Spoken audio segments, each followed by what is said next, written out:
Hola de nuevo, ¿qué tal? Bueno, me dispongo hoy, hablábamos el otro día de trauma y hoy me dispongo a hablar de resiliencia, ¿vale? Voy a intentar de verdad hoy sí ser breve, entonces bueno, voy a ir bastante rápido e intentando ser un poquito esquemática. Tras revisar todo lo que hablábamos el otro día sobre trauma y teniendo en cuenta las advertencias que ya estamos haciendo las profesionales de la psicología y de la psiquiatría con respecto a las secuelas que pueden quedar después de esta situación, pues la siguiente pregunta que cabría hacernos es si realmente existe alguna forma de evitar experimentar estas secuelas o toda esta sintomatología traumática. Y cómo podríamos llevar eso a la práctica. La respuesta es que sí, pero como todo en psicología conlleva esfuerzo y trabajo personal y dadas las circunstancias quizá también trabajo social. Muchas veces cuando las psicólogas nos encontramos con nuestros pacientes en las primeras sesiones, el paciente se encuentra o la paciente se encuentra muy angustiada y lo que quiere es que les demos soluciones. Y al final las soluciones siempre vienen de dentro, el cambio siempre viene de dentro, viene de uno mismo o de una misma. Entonces, desde luego no puede haber cambio y no puede haber, en este caso, resiliencia, si no es con el trabajo personal de cada persona. Quiero hablar también pues, a nivel social, porque creo que también es una característica o una manera de funcionar que se podría aplicar también a las sociedades y más adelante os explicaré el porqué. Pero en todo caso tenemos que tener en cuenta que esta pandemia lo que está poniendo de manifiesto es la necesidad de volver a un modelo de sociedad donde el apoyo y el cuidado mutuo esté presente y donde la cooperación y la solidaridad sean valores que estén en la base de nuestro comportamiento comunitario. No hay que olvidar que somos seres sociales y que necesitamos de las demás personas a lo largo de toda nuestra vida y en las diferentes áreas de desarrollo de una persona, incluida en esas áreas la salud mental que debemos proteger y mantener, pero no solamente yo hacerme responsable de eso, sino también hacerme responsable de la salud mental del resto de personas que me rodean, porque de alguna manera tengo capacidad para influir sobre su salud mental. Por lo tanto, aprender a desarrollar un nuevo modelo de relación con uno mismo y con otras personas o con esas personas que me rodean, pues puede permitir que ante la crisis o la dificultad se pueda salir fortalecido o evitar, en todo caso, mitigar las secuelas tras los eventos traumáticos, como es el caso del coronavirus. Un ejemplo de cómo influimos sobre la salud mental de las personas es, por ejemplo, pues ahora estamos viendo quizá un comportamiento bastante incívico que desde luego creo que no ayuda nada con esas personas que están en primera línea de atendiendo a nuestros enfermos, ¿no? Atendiéndonos a todos. Entonces, el hecho de ponerles carteles y pedirles que se vayan a otro sitio, ¿no?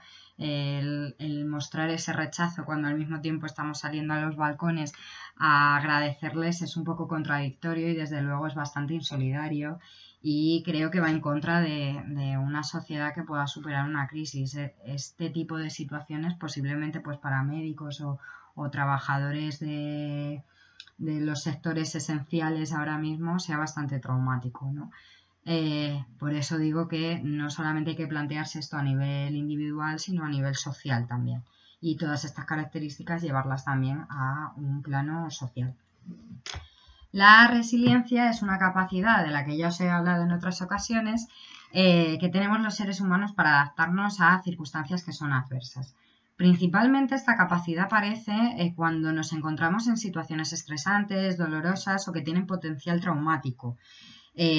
Aunque estas características, o sea, las acciones que podemos hacer para desarrollar la resiliencia las podemos hacer en cualquier momento de nuestra vida, pero es verdad que siempre a lo largo de nuestra vida tenemos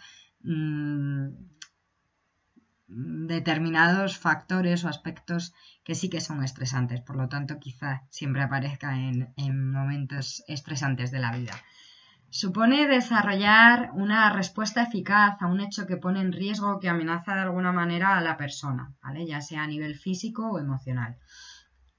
Para ello, en muchas ocasiones, lo que ocurre, o sea, cuando nos encontramos en esta situación, lo que ocurre es que muchas veces tenemos que desarrollar nuevas habilidades. En el primer vídeo que hice sobre la convivencia, que si no habéis visto, pues os recomiendo que veáis, porque doy diferentes consejos sobre cómo llevar esta situación, yo hablaba de que en este momento probablemente nos estemos dando cuenta de que tenemos capacidades y habilidades y fortalezas que no conocíamos, ¿no? Y que estaban ahí o que conocíamos y no le dábamos importancia. Y otras se estarán desarrollando a lo largo de estos días. Entonces, todas esas habilidades, cuando se supera la situación y recuperamos el bienestar emocional, psicológico y físico, todas esas habilidades son las que nos hacen salir fortalecidos de este suceso, ¿no? Que en principio era adverso. Aunque este término a día de hoy se relaciona con la psicología positiva y posiblemente con el padre de esta, que era Martin Seligman, o que es, porque sigue siendo el padre, Martin Seligman, en realidad fue un psicólogo, psicoanalista, psiquiatra y neurólogo, Boris Cyrulnik, quien divulgó este concepto. Y este concepto lo extrajo de los escritos de John Bowlby. John Bowlby era otro psicoanalista que sentó las bases del desarrollo infantil y el vínculo, y lo que sabemos del vínculo del niño con sus cuidadores. Aportó a la psicología una importante teoría sobre el apego que todavía seguimos estudiando en todas las universidades de psicología. Y posiblemente no solo de psicología, sino de otras áreas.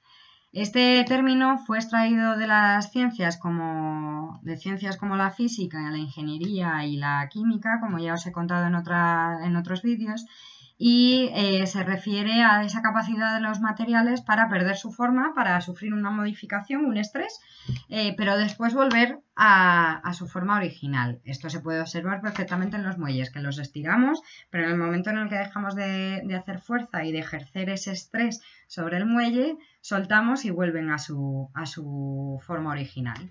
Este concepto, en la actualidad y debido a las nuevas investigaciones, se ha ampliado un poquito. Entonces ahora ya no hablamos de una sola capacidad, sino de un proceso que va cambiando y en el que influyen diferentes factores. Entre estos factores pues encontramos factores de tipo cognitivo, es decir, cerebral, por decirlo de alguna manera, ¿no? Que tiene que ver con los pensamientos y con el funcionamiento de diferentes áreas cerebrales. Factores o aspectos bioquímicos, pues que tienen que ver con todas las sustancias químicas o todos los elementos químicos que se mueven dentro de nuestro organismo, fisiológicos, aspectos afectivos, pero también relacionados con el ambiente en el que crecemos y en el que nos desarrollamos como personas. Por ejemplo, la familia, nuestra biografía, aquellas cosas que nos han ocurrido, aspectos socioeconómicos, sociales y culturales. Entonces, bueno, como veis, la resiliencia es algo muy complejo, ¿no? Y donde influyen muchas cosas. Entre esas cosas encontramos precisamente el apego. Recordemos que si Bowlby estudió esta capacidad fue porque él estaba desarrollando una teoría sobre el apego. La primera vez que se estudió este asunto fue en niños y niñas que estaban pasando por una situación traumática y que habían estado privadas de cariño y de un cuidado adecuado. No se estaban cubriendo sus necesidades. La figura que les cuidaba, la figura cuidadora, no les estaba ofreciendo quizá el amor incondicional que necesitan los niños, ni estaba velando porque sus necesidades emocionales, de atención o fisiológicas estuvieran cubiertas.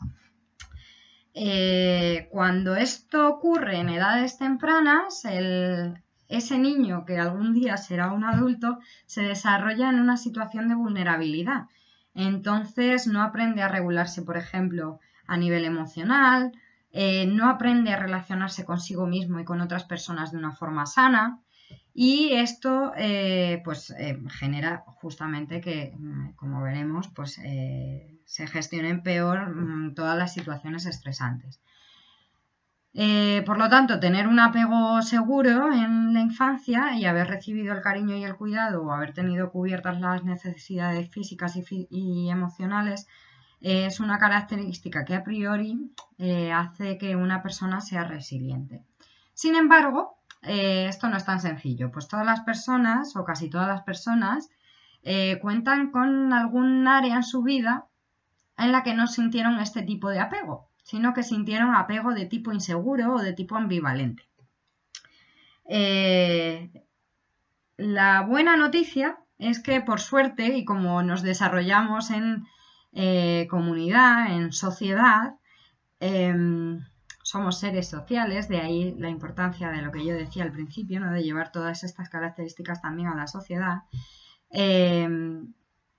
Las personas nos encontramos con muchas otras personas a lo largo de la vida, no solamente aquellas que nos cuidan, sino por ejemplo aquellas que nos educan, todo el profesorado y en general pues toda nuestra familia, nuestros familiares.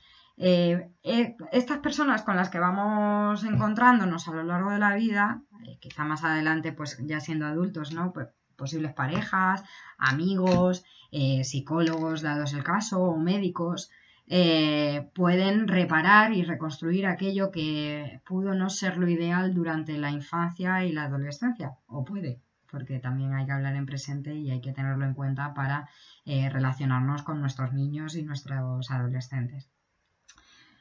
Las personas que han tenido apegos seguros en la infancia pues suelen tener una adecuada seguridad en sí mismas y confían en que sus capacidades les van a permitir reconocer sus fortalezas, pero también los límites que tienen sin que esto dañe su autoestima.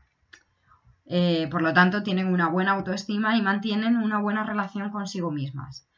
Son capaces de confiar y de forjar relaciones fuertes, sanas, duraderas, precisamente por esa seguridad y esa buena autoestima que tienen con otras personas. Y se rodean de personas que tienen una actitud positiva, amable y respetuosa. Son capaces de pedir ayuda y de buscar apoyo social. Se sienten bien compartiendo sus sentimientos con otras personas, a pesar de que estos quizás no sean los más agradables, ¿no? Pues a lo mejor compartiendo la tristeza, ¿no? O sus vulnerabilidades. Y disfrutan teniendo relaciones íntimas y relaciones sexuales también. Si se cuidan estos aspectos, se puede ser una persona o nos podemos desarrollar como personas resilientes.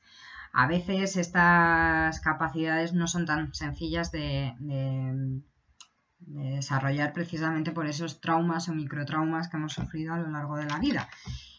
Por lo tanto, pues si no somos capaces de hacer cositas para desarrollar esto, que pues sería intentar ser más benévolos, ¿no? Y más respetuosos con los demás y también con nosotros mismos, intentar no machacarse, intentar abrir la mente, ser personas más creativas. Ahora más adelante os hablaré también de todo esto, ¿no? Si se cuidan todos estos aspectos e intentamos quizá no machacarnos tanto y tener sobre todo seguridad y buena autoestima, que es lo que nos genera un apego seguro en la infancia, pero que si no lo hemos tenido, pues este es el momento, ¿no? para dárnoslo a nosotros mismos o para intentar generar esas consecuencias del apego seguro. Si no se consigue de forma individual o si yo sola no puedo, pues siempre se puede contar con la ayuda de profesionales, amigos, familiares, ¿vale? Y luego, por otra parte, el estrés, que era de lo que estábamos hablando antes, ¿no? Los niños quizá que no han tenido un apego seguro viven en una situación de mucho sufrimiento a nivel emocional y de mucho estrés. Porque cuando el niño se siente inseguro o no tiene cubiertas todas esas necesidades, probablemente esté hipervigilante, ¿no? Los estudios neurológicos lo que han demostrado es que una persona cuando sufre a nivel psicológico sufre modificaciones en su cerebro. o se producen determinadas modificaciones en su cerebro, principalmente por el efecto del cortisol. El cortisol es aquella sustancia o aquella hormona que se genera cuando estamos estresados. Y principalmente se debe justamente a esto que os decía antes, ¿no? Y que tiene tanto relación también con el apego. Y es que cuando estamos estresados nos ponemos hipervigilantes, ¿no? Y focalizamos la atención en algo muy concreto, pero olvidamos atender también al resto de cosas, no olvidamos, no podemos, nuestro cerebro no tiene la capacidad para atender al resto de cosas que también están pasando a nuestro alrededor. Y esto provoca que existan alteraciones al desarrollar respuestas, pues por ejemplo, de tipo asertivo, ¿no? En una comunicación respetuosa, que sea capaz de poner límites a los demás para que no me dañe, pero que al mismo tiempo no dañe a los demás y no sea agresiva. O, por ejemplo, respuestas creativas que permiten dar nuevas soluciones o aportar una nueva visión a una situación que es difícil y que no hemos podido resolver de otras formas, ¿no? Aparecen además pues mucho más, cuando nos encontramos en esta situación aparecen estereotipos y prejuicios que lo que nos están ayudando es anticiparnos a las situaciones. El problema es que esto muchas veces pues no, da lugar a sesgos, ¿no? y realmente nos está haciendo daño o está haciendo daño a otras personas. Aparecen, pues como os decía, ¿no? Pensamientos muy sesgados y también muy rígidos. Y tenemos, en último término, pues dificultades en la relación con los demás e incluso disfunciones sexuales. Como veíamos antes, las personas seguras sí que en el plano sexual se sienten seguras y sin embargo las personas estresadas quizá no tanto, ¿no? Y el estrés pues es también contrario a todo esto. Es un enemigo también de todo esto. Al final, en nuestro cuerpo y nuestra mente, por mucho que los separemos, están relacionados, son una misma cosa. Son dos partes de lo mismo, pero igual que un brazo y una pierna.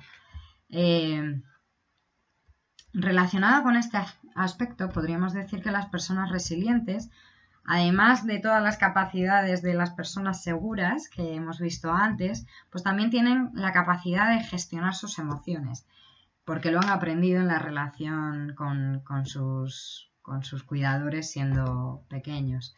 Tienen capacidad para gestionar sus emociones y no dejan que las situaciones les controlen. De hecho, dejan de controlar situaciones para empezar a controlar las emociones que les provocan esas situaciones. Controlan su respuesta a nivel emocional a esos eventos y no tanto qué está pasando. Utilizan muchas veces, relacionado con esta capacidad de gestionar emociones, pues muchas veces para aliviar el dolor o el sufrimiento utilizan el sentido del humor. No de forma sarcástica, no de forma irónica, sino de forma natural y de forma real, ¿no? Que es muy diferente. Vemos muchas veces que a personas que a lo mejor ponen la puntilla, ¿no? O parece que utilizan el humor, pero de una manera que no nos resulta muy natural, ¿no? Entonces, no se refiere a eso, se refiere a gente que de verdad se ríe, ¿no? De un poco de sí misma o de lo que le está pasando de una manera que le hace bien, ¿no? Y que alivia el dolor.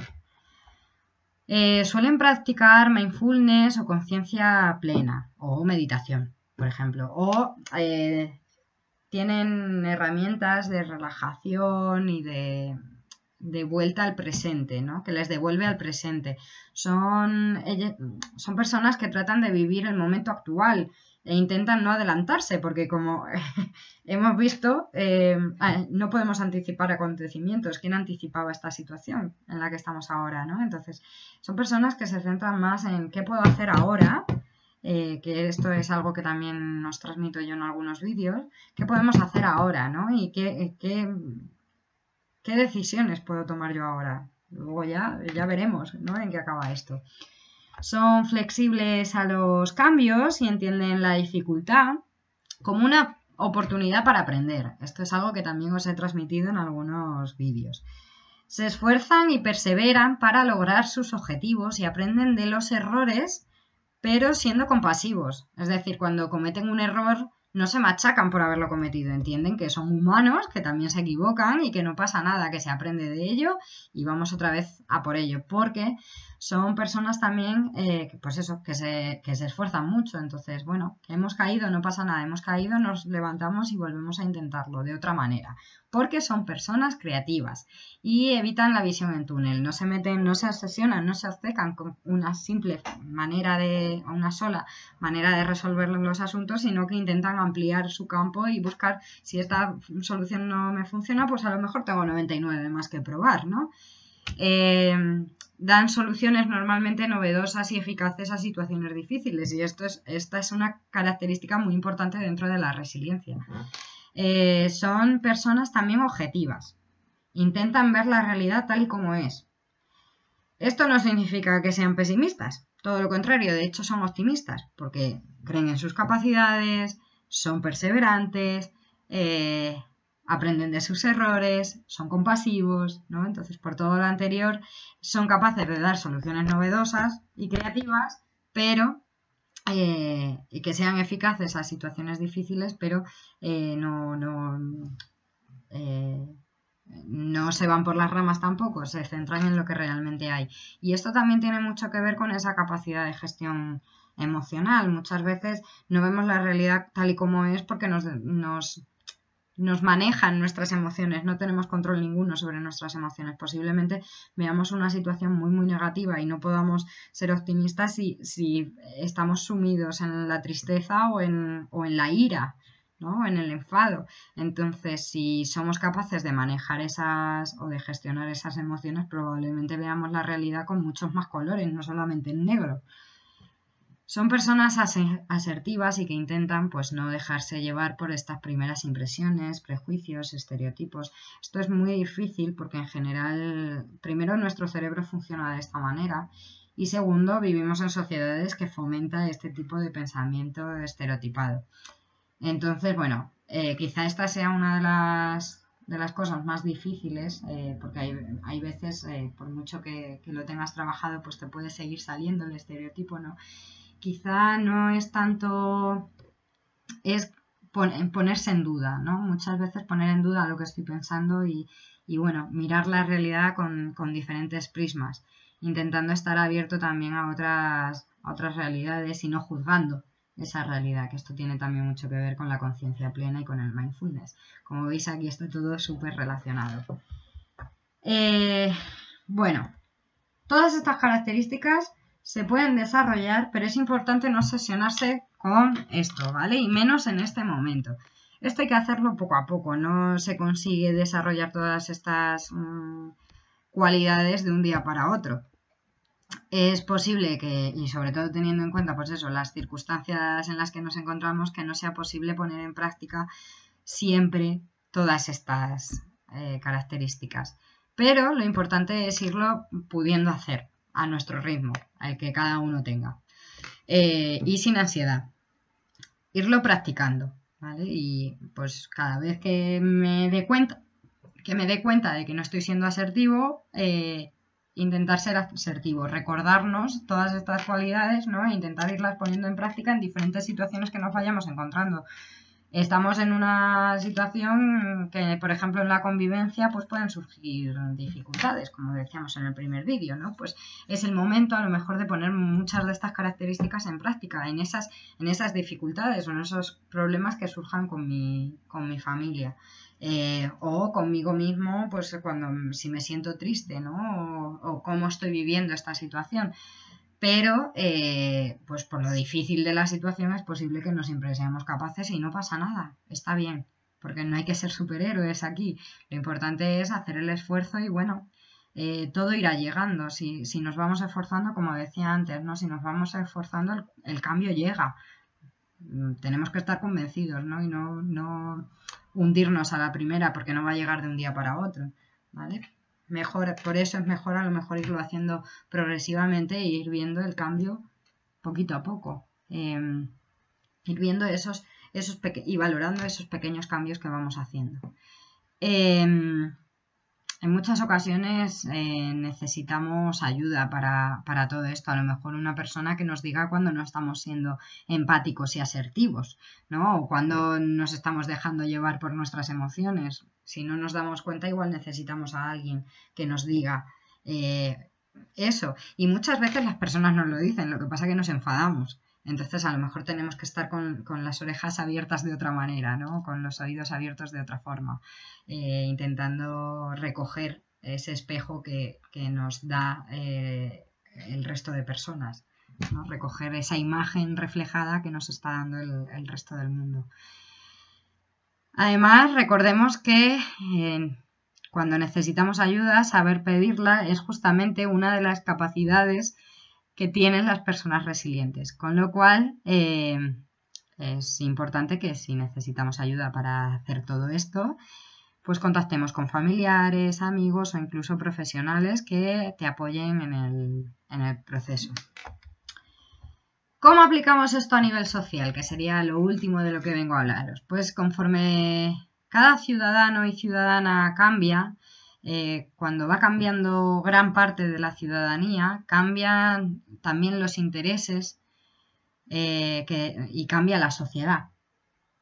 Entonces, un ejemplo de ello, por ejemplo, es cuando legislamos, ¿no? Una legislación varía según el país, la cultura, las inquietudes, no tenemos las mismas leyes en unos países que en otros y eso es por la sensibilidad de la sociedad. Si yo me sensibilizo con la violación, ¿no? O con las agresiones a los niños o a las mujeres o a determinados colectivos, pues posiblemente si se convierte en una preocupación mía, se legisle, ¿no? A la larga, cuando eso forme parte, no solo que sea mía, sino que sea mía del otro o de la otra, cuando es de una mayoría, pues se convierte en un interés social y o en una preocupación social, y esa preocupación social termina formando parte de las diferentes partes de la sociedad. En este caso, pues la legislación, ¿vale? Pero también la política, por ejemplo. Por lo tanto, si nos comportamos de esta forma en la relación con los demás, crearemos una sociedad mucho más respetuosa, más sana, con mejor comunicación, con más capacidad de afrontamiento de las situaciones complicadas, comprenderemos a nuestros vecinos, llevaremos estos valores a la política, a las empresas y a muchos otros aspectos sociales y culturales. Esta sociedad, a su vez, nos va dando feedback sobre los valores que tenemos a nivel individual, con lo cual, si nosotros creamos esa necesidad o esos valores dentro de la sociedad en la que vivimos, aquella persona que se salga de la norma posiblemente sea mirada con lupa, ¿no? Por el resto de la sociedad y por los diferentes poderes que hay dentro de la sociedad, con lo cual se controlará también el comportamiento de aquel que no cumple con este modelo. Que de hecho eso lo hemos visto perfectamente en estos días, ¿no? Como decíamos, ese está saliendo y es un incívico. Lo que pasa es que también hay que tener cuidado con esto porque hemos visto situaciones en las que de verdad podían salir, ¿no? Pues porque fueran médicos o tuvieran alguna discapacidad o diversidad funcional y salían por ese motivo, ¿no? Y se han sentido juzgados. Entonces hay que tener también un poco de cuidado con este feedback que de vez en cuando damos a nivel social. Pero de alguna manera, y sobre todo quizá lo más importante es que educaríamos a las nuevas generaciones de forma distinta, ¿no? Si todo esto lo desarrollamos a nivel individual, cada vez son más personas las que a nivel individual las desarrollan, convirtiéndose en una mayoría y por lo tanto formando parte de cómo funciona nuestra sociedad o de nuestro modelo social, político, económico, etcétera, etcétera, etcétera, generaríamos unas enseñanzas nuevas o distintas sobre las nuevas generaciones, ¿no? Entonces, las nuevas generaciones ya no se plantearían otro modelo que no fuera este. Y esto es lo que venían a decir con aquel lema, ¿no?, de lo personal es político. Un lema del movimiento extraído del movimiento feminista, en este caso, para utilizarlo de otra manera, y popularizado por una activista estadounidense que se llamaba Carol Hanisch, aunque ella no asume la autoría de este lema, de esta frase. Pero yo añadiría que no solamente lo personal es político, sino que también es social. Todo lo que hagamos a nivel privado tiene una repercusión sobre lo público y viceversa. Porque, como decía al principio, pues somos seres sociales. Así que bueno, hasta aquí todo lo que os quería contar de la resiliencia. Espero que os sea útil. Si tenéis alguna duda concreta, no dudéis en contactar conmigo. Yo quedo a vuestra disposición para, bueno, pues daros a lo mejor pautas más concretas para hacer algo de lo que pone aquí. Y nada, mucho ánimo y mucha fuerza, y vamos a por otra semanita de confinamiento, pero bueno, esto ya parece que va llegando a su fin, así que vamos a intentar que cuando salgamos de esta seamos mejores personas y sobre todo una sociedad más sana que la que veníamos siendo. Muchas gracias.